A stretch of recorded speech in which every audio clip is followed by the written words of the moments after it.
fact, the court laid out state laws criminalizing abortion that go back to the 1800s as rationale.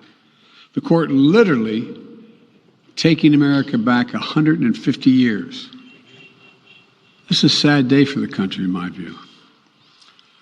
But it doesn't mean the fight's over. Let me be very clear and unambiguous. The only way we can secure a woman's right to choose, and the balance that existed, is for Congress to restore the protections of Roe v. Wade as federal law. No executive action from the president can do that. And if Congress, as it appears, lacks the votes to do that now, voters need to make their voices heard. I want to welcome you to a special edition of Tipping Point today, and I've got a very special guest with me. Let me just say we're going to talk about some of the things that are happening right now in Russia, the Ukraine, Israel, Iran, those types of things. And so this is a special program. But Pastor Mark Biltz, he is someone that I have read and listened to for many years. He discovered the blood moons, and we're going to do a show about the blood moons and eclipses and things like that at a later date. But this is a man very well traveled, very well respected around the world. He is the founder of El Shaddai Ministries in Washington State. He is just extremely proficient in Hebrew, in the Jewish culture. And I'm honored today to have him to join me here on Tipping Point. Bless you, Pastor. Thank you for joining me. Oh, thank you so much, Pastor Evans. I'm always honored to be on your program. Well, last time you were with us, there was a buzz on our Tipping Point community because everybody loved your teaching. And I heard a teaching that you did in this program today is based off a teaching you did on the Lord Soon Return. And it's just fantastic. And so let me just kind of give a disclaimer at the beginning here. Now, you're going to talk about the Shemitah cycle. Last time you were with us, you talked about the Shemitah cycle, but it's going to go way past the Shemitah cycle. And you're going to hear about Jubilee and what the significance of this year is. You see all the things happening in the world. This is a very significant year. You're going to hear Pastor Mark talk about that. But let me first of all just start by asking, what is your perspective on what is happening right now on Russia and Ukraine related to Bible prophecy? Wow. I mean, a lot of people I've been heard talking about, could this be the beginning of a Gog-Magog type of war? But I tell you, Pastor Evans, I think this is huge, what's going on. I have, in our congregation, we have people from so many ethnic groups. I mean, we have Russians and Chinese and South Americans and Hispanics, and we even translate live into Russian. And I talked to our translator, and he said his mom is Russian and his dad is Ukrainian. Wow. And, they're brothers and sisters, they say. And so you see a lot of the confusion that's going on in this war is that it really is, brothers against sisters almost. It's horrible. We have a dear friend who's Russian, and one of the things that she's saying is that her Russian friends in America are being persecuted. One of her friends, her American landlord, would not renew her lease because she's Russian. And I want to say to everyone listening to this, either on YouTube or on endtimes.com, and that is the Russian people are precious people. Exactly. You can't blame this on the Russian people. There are protests going on all over Russia right now because of what Putin is doing. He does not represent his people any more than the Iranian mullahs and their government represents the Iranian people. The Iranian people are precious. The Persian people are precious. And so we need to be praying for the Russian people and praying for the Ukrainian people. Yes. But this is a very significant time. Iran, Israel, Syria, you have Russia and Iran on the northern border of Israel, the Gog-Magog. It has to be at some point a precursor to the Gog and Magog war. Well, you have China against Taiwan. You have so many flare-ups that could happen at any moment. Wars and rumors of wars. Exactly. Just like Jesus said. Well, I want to get into your teaching, the Lord Soon Return, and my response when I was listening to your full teaching yesterday was just excitement beyond belief. You don't set dates in this teaching, right, but you certainly excited me about the significance of this year. But just start at the beginning and tell us why you believe the Lord is returning soon. Well, first off, we have to understand the seasons of the Lord. We know in Genesis 1:14 where God said, let there be lights in the heavens, and let them be for number one. The number one reason was signs. And then it said seasons. Well, because the English is so bad, we think that represents winter, spring, summer, or fall. But it typically means, or really means, something when you think of the rainy season or the hurricane season. Everyone knows there's different times of year when there's going to be tornadoes. Well, God wanted us to know the seasons when he will intersect with human history. And so that's what's huge. That word for seasons is moed, and it really means a divine appointment. Is referring to the biblical calendar. You can only have a solar eclipse on a new moon. You can only have a lunar eclipse on a full moon. So when God created the sun and the moon for signs, referring to eclipses, and for seasons, he's referring specifically to the biblical calendar, which is why Passover and the Feast of Tabernacles were both on full moons. This is why Rosh Hashanah is on a new moon. This is why every biblical month begins on a new moon. So God could use that calendar through the eclipses to communicate to Israel when he is going to be intersecting human history in some way. Wow. Well, so you talk about, how everything is moving toward the Jesus returning and holding us into account. You talked about Zechariah 11, all the nations coming and worshiping before the Lord and things like that. Right. Well, see, Zechariah 14 in particular, I think everyone is familiar with in verse 6, where it talks about it'll come to pass of all the nations that are left that came against Jerusalem every year have to come up to worship the king. And look at this. It specifically says 3 times on the Feast of Tabernacles. Why on the Feast of Tabernacles was that the appointed time? Well, one of the reasons why in Hebrew, the very same word for full moon is also the same word for throne.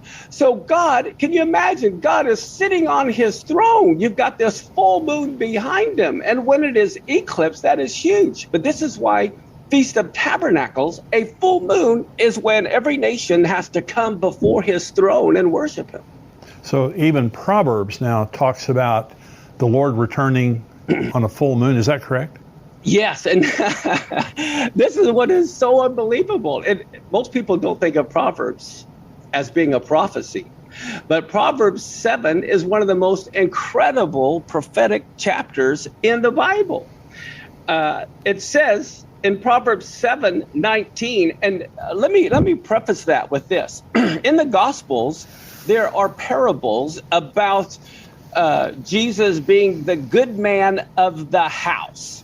There are also parables where he's given talents or money to people, and it says he's gone on a long journey. So we know from the Gospels that Messiah is gone on a long journey, as well that he is the good man of the house. Well, look at Proverbs 7, verse 19 and 20. It talks about this foolish man who's going down by the harlot street. Proverbs 7 is all about the tribulation. You have the harlot of Revelation. You have it being a dark night. And here this foolish man is going the way of her house. And she's trying to seduce him.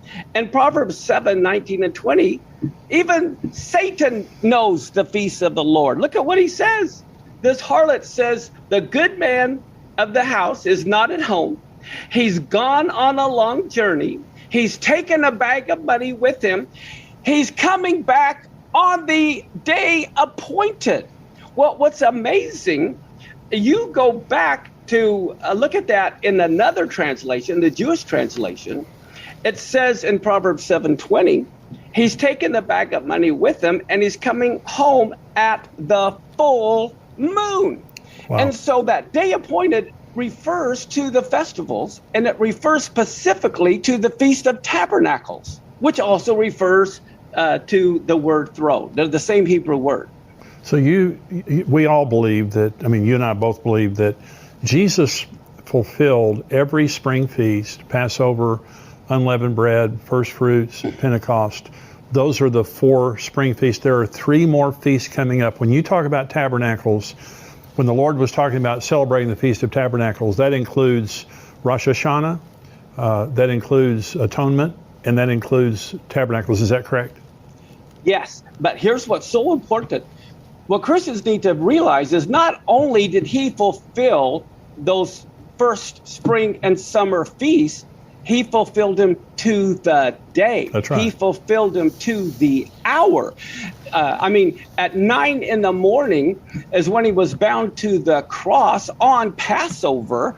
And what do we find? It's at that same time, at 9 in the morning, is the time of the morning sacrifice, when they're binding the Passover lamb to the altar, they're binding him to the cross.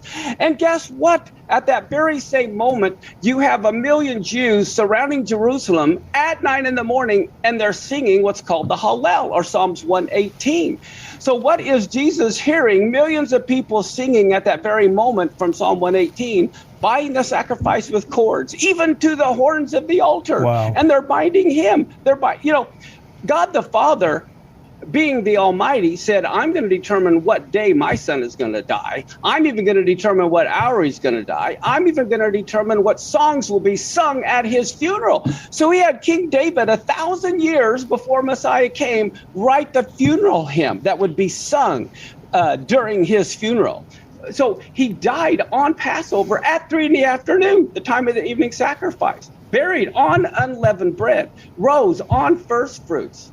And then Shavuot, or Pentecost, happened on Shavuot. And if you remember in the book of Acts, Peter said, these guys aren't drunk. It's the 3rd hour of the day. That's 9 in the morning, time of the morning sacrifice. So if we really believe that God is the same yesterday, today, and forever, if he fulfilled the spring feast to the day, to the hour of his first coming, he will fulfill the fall feast to the day and the hour of his second coming. And then along that line, they have to be done in order. You can't have Pentecost happen until he rises from the dead. He can't rise from the dead until he dies, and he can't die, So everything has to happen in order. He's got to die, he's got to be buried, he's got to rise, and then Shavuot. So the Feast of Trumpets is the next feast to be fulfilled, followed by Yom Kippur and then Sukkot.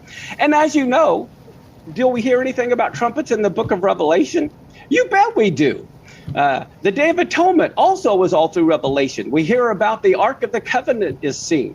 And then, of course, the Feast of Tabernacles, God tabernacles among men for 1,000 years. So we have to understand the prophetic time clock and season, just like there's hurricane season. The 7th month, this coming September, October, is the season for the Messiah's coming. Well, talk about that. I mean, that's the most exciting thing in the world to me. Talk about the significance of this year. I know this is a Shemitah year, and you proved that very clearly. It's huge. And then It's also Jubilee. Talk about that. Well, this year, biblically, is the year 5782. Okay? We know it's a Shemitah year because 5782 is divisible by 7. Now, how do we know next year is the Jubilee year? It's basic math. 5782 is also divisible by 49. And so that being the case, this next year is like a trifecta. I mean, this is huge. We have Rosh Hashanah, beginning the first year of a 7-year cycle. Now, I believe all of your listeners are very well educated, and they understand that there's a 7-year tribulation coming. Right. But here's the thing. It cannot be random. God is not random. He is very detailed. He's very organized. And Daniel was Jewish. And the whole reason they went into captivity was because they hadn't been keeping the Shemitah cycle. And so here, this year is the beginning of a new 7-year cycle. I don't believe the tribulation can start any moment, any day. The tribulation, because it is a Shemitah year cycle, has to begin the first year of a 7-year cycle. So that means, and like you said, I'm not setting dates, but what I am saying is this fall definitely begins a new 7-year cycle. So if the tribulation does not begin this year, it can't begin for 7 more years. So we have to understand that. But then the fact that this is the beginning of a new 7-year cycle, according to the season of the Lord, that is huge. And the reason why is because on Yom Kippur, we blow the trumpet of Jubilee mentioned in Leviticus 25. This is a year of Jubilee. And the last Jubilee was 1973 when the Yom Kippur War took place. And that was a signal of a Jubilee year because you only blow the shofar on Yom Kippur in a Jubilee year. And there was the Yom Kippur War. So we're entering a new 7-year cycle. We are entering a year of Jubilee with the trumpet blown on Yom Kippur. And then one of the next most incredible things is on the Feast of Tabernacles, only every 7 years do you have what is known as the Hakel. And so the Hakel is when the king of Israel is the one who had the responsibility to gather everyone together to hear the Torah. This is from Deuteronomy chapter 31, verse 10 through 12. Listen to this. Moses commanded them, saying, at the end of every 7 years, in the solemnity of the year of release, in the Feast of Tabernacles, this is when all of Israel has to appear before the Lord in the place that he will choose. And so to me, this is one of the most exciting sermons I think I've ever taught in over 20 years that I've had El Shaddai, that I want people to be aware of the importance of this season, because it is the first year of a Shemitah cycle. This is the season for the tribulation to begin, but it's also the year of Jubilee. It's also the time of the Hakel, when the children of the Lord appear before him. He's the king of Israel, is the only one who had the authority to gather everyone together to hear him read God's laws. And so you believe that the first year of the Shemitah cycle is the most important year, is that right? Every year. And then that's 7 times every year is Rosh Hashanah, which is very important. At the end of 7 years, that is huge because that begins a new 7-year cycle. And then on top of that, here we have the Hakel is also read at the end of every 7 years on the Feast of Tabernacles. So all 3 feasts, Rosh Hashanah, Yom Kippur, and Tabernacles, are going to be fulfilled this year and this year only, and it only happens every 50 years. If you believe the Lord's returning in the year of Jubilee, if he doesn't return this year, he can't return for 50 years. Well, I agree with well, first of all, you have a very detailed, if someone wants to go onto YouTube and see your message, the Lord's soon return, you have a PowerPoint of all of this. Where you really document this is a Jubilee year, this is a Shemitah year, and the Hakel. And so again, we're not setting dates, but look at what's happening in the world right now. Totally. I am dumbfounded. Iran has a ballistic missile that they just unveiled last month. It's the first time in the history of them enriching uranium that they have a delivery mechanism that can reach Israel. Yes. And according to Israeli intelligence, and you may know more about this than me, they have enough nuclear fuel for 1 bomb. Again, for the first time ever. They've been enriching uranium for many years. Yes. But now we're at the same time when the Russia-Ukraine thing is happening, the China-Taiwan thing is happening. Yes. Now you have Israel. Israel put $5 billion in their budget this year to bomb Iran. They have been having massive drills to bomb Iran. And now for the first time ever, Iran has the ability, or they're nearing the capacity to be able to nuke Israel, and they will nuke Israel when they get that ability. And so all of these things are coming together right now, and it's a Shemitah year, and it's a Jubilee year, and you have the Hakel and all this. So again, we never set dates, but I'm telling you, one of the things I like about you, Pastor, is that you document everything and you take it back to the Hebrew, because the Bible was not written with a Western mind. It was written with a Hebrew mind. Go ahead.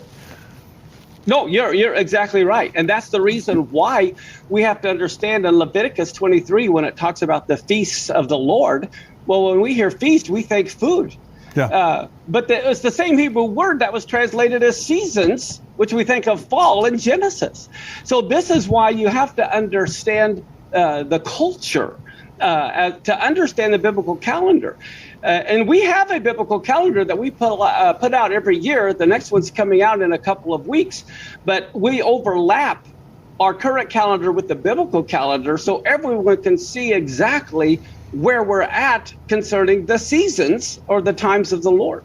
That reminds me in the Ecclesiastes, I think it's 3 verse 1, basically there's a time and a season for every purpose under heaven. God created you on purpose, and everyone needs to realize they were created on purpose, and God always, in one sense, saves the best for last. In a track meet, they always have the fastest runner get the baton to try to pick up lost time. Well, everyone that's listening to your program needs to understand how important and how special they are, because God created them any time in history. Right. But he created them just a time like this. And I can't help but think of the verse where God says to write the message, make it plain so everyone can understand it. So I just like to make it plain. Like you said, I don't set dates, but I want people to know when the biblical season is for the return of the Lord, just like when is hurricane season or tornado season. And it's the feast of the 7th month, because that's when the fall feast will be fulfilled, because that's when they fall. So let's talk about Rosh Hashanah. The next feast, it has to be fulfilled in order. Yes. And so to the day. And so the Rosh Hashanah happens this September, right? Yes. And so what do you think there, and you understand the significance, all of the symbolisms of Rosh Hashanah. Why do you believe that Rosh Hashanah is the rapture? Why do you associate those two? I associate the Rosh Hashanah with the resurrection of the dead for multiple reasons. One of them is in Daniel, where it talks about those who sleep in the dust of the earth shall awake. Well, the Hebrew word Rosh Hashanah is biblically known as Yom Teruah. Right. And Teruah basically means a shout, like if someone shouts to wake you up. It resembles an alarm. And so Yom Teruah is the day to awaken those who are asleep. It's also a 2-day feast. So no one knows the day or the hour it would begin. Everyone knows when the full moon is, when you start with the new moon, but no one knows for sure when the new moon is. And all of Israel had to celebrate Rosh Hashanah, and so they would light fires quickly all during the night to reach clear over to Babylon, so that people would know that it was Rosh Hashanah. That's the one feast that was always known as the feast. No one knew the day or the hour it would begin.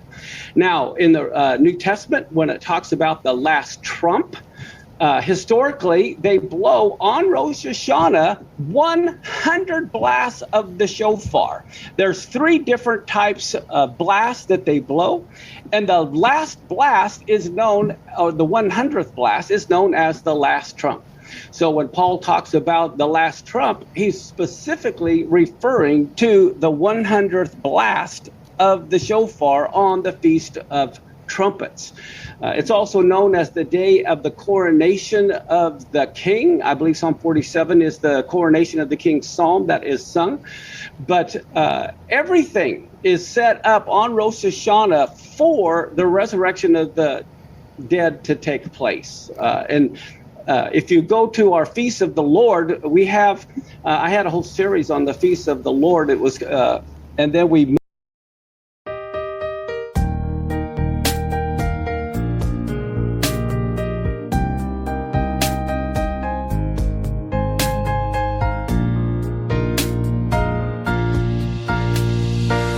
I want to thank you for your unconditional love for me.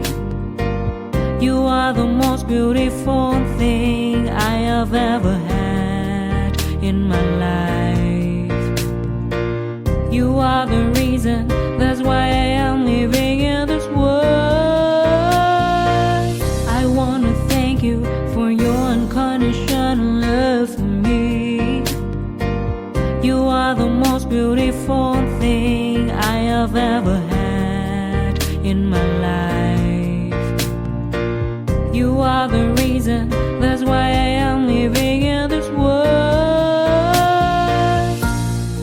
I admire the way you are always there for me. I admire the ways you always take care of me.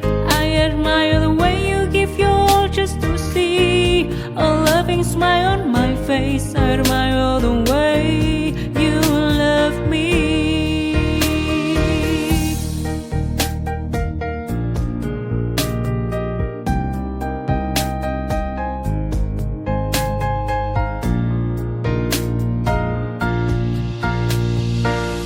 I wanna thank you for your unconditional love for me.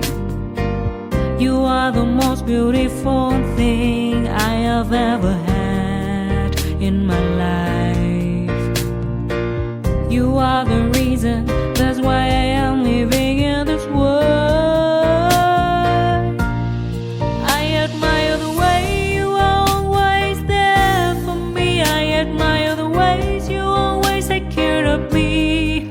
I admire the way you give your all just to see a loving smile on my face. I admire the way you love me. I admire the way you are always there for me. I admire the ways you always take care of me. I admire the way you give your all just to see a loving smile on my face. I admire the way you love me.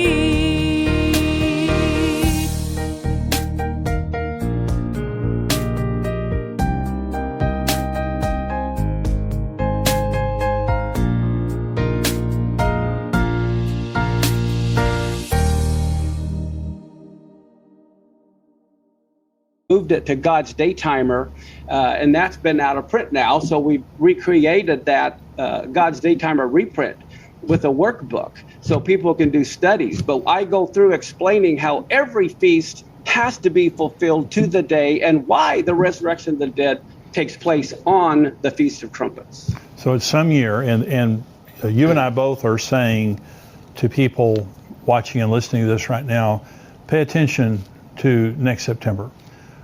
This coming September is huge. It's huge. And so no predictions, but No it's huge. predictions. But when you look at, God does things on purpose and he does things on time.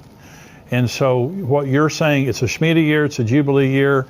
You have In the Hakel. The Hakel. All of those things are massive, pointing to this year, plus the things that are happening in the world.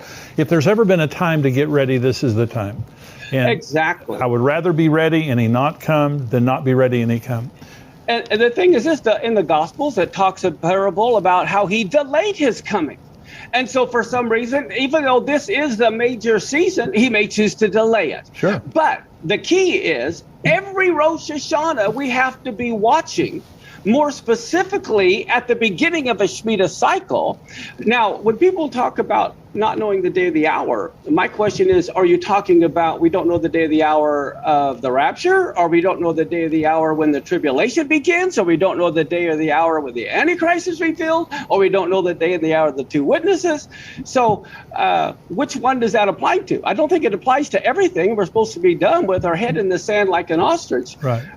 I really believe beyond a shadow of a doubt, the tribulation has to begin on Rosh Hashanah some year. So if it does, I'm not talking about the resurrection of the dead being this year, it could happen.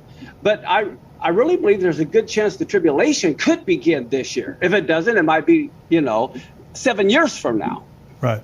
So talk about, for just a minute, atonement, the Feast of Atonement. 10 days after Rosh Hashanah, you have the Feast of Atonement. When do you think that is going to be fulfilled?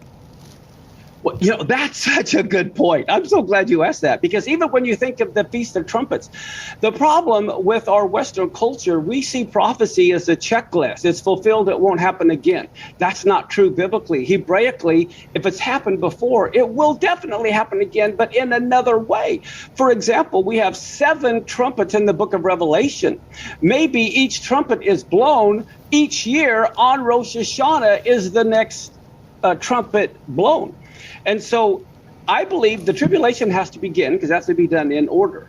Yom Kippur is specifically for the nation of Israel. It's not for the nations. It's for Israel. It was their Day of Atonement because as priests, they were to atone for themselves first. The Feast of Tabernacles is known as the Feast of Nations, when they would kill 70 bulls for the 70 nations mentioned in Genesis. Many of the sages said if the nations would have only known what they were doing, I mean, the devil was pretty smart, telling the nations to destroy the very place God was using to make atonement for them. Wow. But they said the sages say it would have been smarter if the nations would have put their armies around the temple to protect it.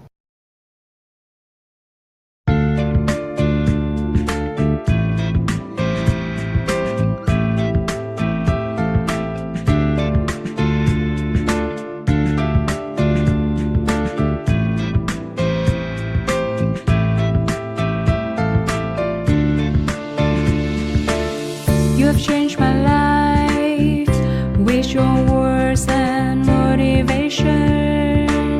You helped me to become a better person. I feel so great about your love. Never felt that before. You have changed my life with your words and motivation. You helped me to become a better person. I feel so great about your love. Never felt that before. You are not only good by heart, but you also have a good soul. I'm lucky to find someone as wonderful as you are. I am so thankful to you for coming in my life and making it so nice.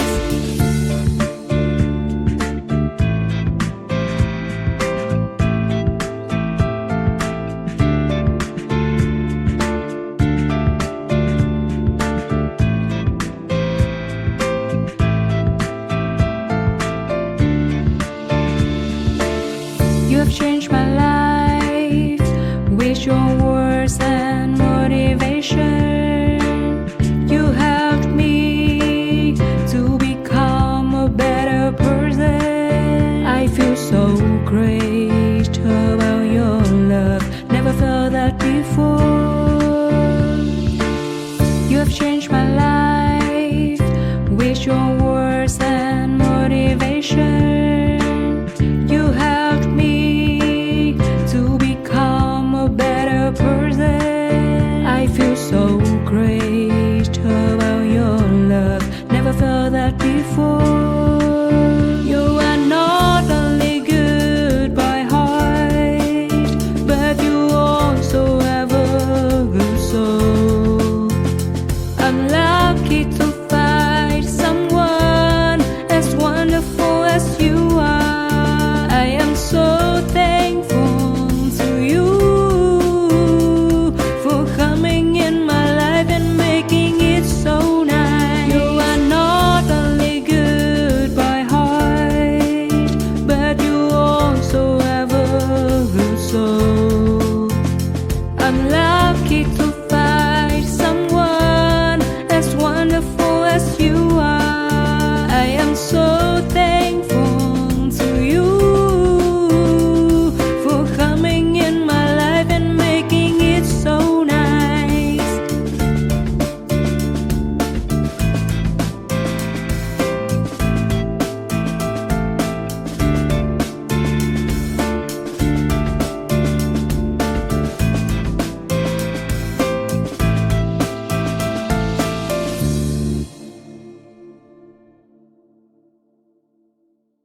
So I believe the Day of Atonement is the next thing to be fulfilled after Rosh Hashanah, which is when Israel will realize that Jesus is the Messiah, their Messiah in particular. Right. And I think it's fascinating in the book of Revelations, you see everyone on white horses wearing white coming back. That is specifically a Yom Kippur event. Every year on Yom Kippur, every Jew in every synagogue always comes in white. and it represents the righteousness of the saints. So when you understand the culture and then you read Revelation, you know we will be coming back on the white horses, specifically on Yom Kippur. Wow. And then we hear the Feast of Tabernacles. That is huge. This is when God sets up his kingdom. He sets up his throne because it's the Feast of Nations. And all nations have to come and worship him on the throne at the full moon, which is the same Hebrew word. And he tabernacles among men for 1,000 years. So simply, the tribulation begins. The next feast is Israel realizes Jesus, Yeshua is the Messiah, and then he returns, feet landing on the Mount of Olives, and he tabernacles among men for 1,000 years. So it's pretty plain. Well, I think it's fascinating. So you've got the book, and you're going to join me on another program. You have the book Blood Moons. You are the Yes. one now that discovered the blood moons, the tetrad of blood moons that we've seen Yes. miraculously when Joel talks about the moon turning to blood, the sun not giving its light. Yes. Now there are some eclipses that are coming up that you're going to join me in a future program, and we're going to talk about the significance of these eclipses, because as you have pointed out in your book Blood Moons, God communicates to us through the sun, moon, and stars. That's when he communicates the appointed times. That's why he had the appointed times based when you would have eclipses. So you've got some significant eclipses that are coming up that we're going to be talking about. Do these eclipses, by the way, line up with what you're saying about Shemitah and Jubilee and those things, Hakel? Yeah, what's amazing is this. Do you remember the big solar eclipse that went from the northwest all the Yes. way down through Florida? Yes. That was in 2017. Right. Exactly 7 years later, putting it right at the middle of this next Shemitah cycle in 2024. Did I talk about the other eclipse coming in 2024 in the last program? I don't think so. Oh my gosh, you've got to, this is incredible. The other one goes from the south to the northeast. For like almost the first time in history, do these eclipses intersect at a very significant place, Pastor Jimmy. This eclipse intersects in southern Illinois, okay? And guess what? The area of southern Illinois is called Little Egypt. Oh, gosh. And the cities around it, they have cities around it called Cairo, Thebes, Karnak. Their Southeastern Illinois College has a pyramid and the falcon god is their mascot. Oh, God. And this eclipse takes place on Nisan 1, the very day that the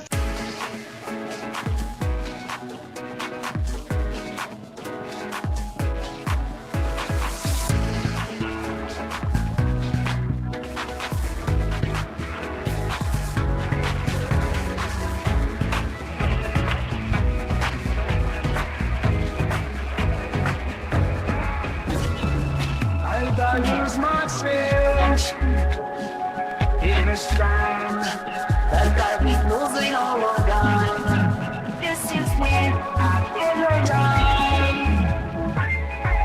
And I'm legally in your life.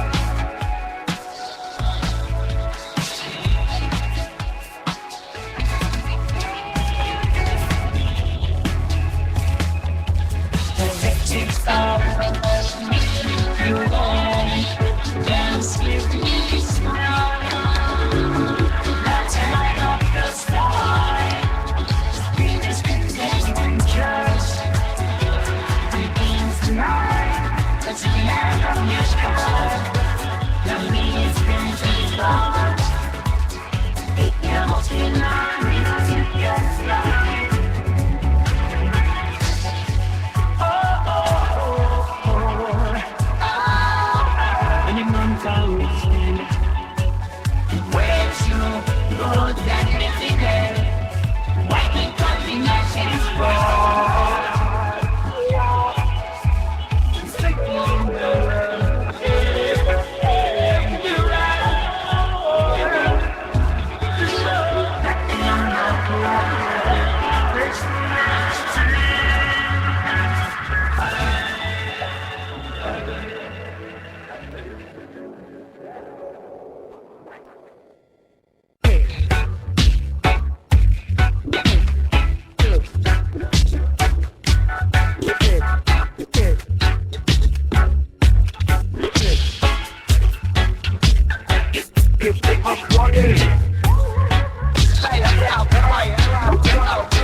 so many feeling. Let's try to roll the dice. His blind angels, we can't deny.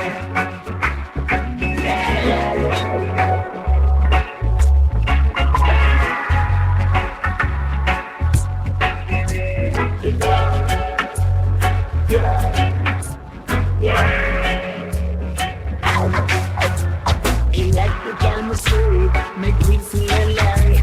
Dance with me tonight. Let's try to break that. The beat is integrated. He take you tonight. Let's get lost in this and let it ride. I need some space. The night's different, and we'll never forget the best boy man. I don't want. We keep coming back. We know the words can last. The road's in ours. Yes, I am signing me there. You spend me there. 3 days of darkness began, which is a new moon in Egypt. Oh, gosh. That's It is incredible. the same day the glory fell in Exodus 41. It's on Nisan 1. It's the same day God told Moses, this is the beginning of the months for you. This eclipse in 2024, which begins the series I'm talking about, is incredible. Where it happens, when it happens, and it forms an intersection across the United States like a X or a T, which represents the letter Tav. In Hebrew, it means sign. Oh, wow. Oh, no, if I haven't shared that, that's got to be one of the programs. Well, you're going to come back and share with us very soon. Well, I want to thank you again for being with me, because this information today is so exciting. You know, with all the things, I think when Jesus said, when you see these things begin to happen, look up, because when you see these things happening in the world today, it can be overwhelming. And this information makes you want to look up and shout and get ready for Jesus to come. And it's going to happen just like the Lord said through the feast. Pastor Mark Bills, God bless you. Thank you so much. Look forward to you being here next time. God bless you. All righty. Bless you. All of our Tipping Point audience, thank you guys for being with us today. He will be back with us soon. In the meantime, God bless you. I'll see you next time.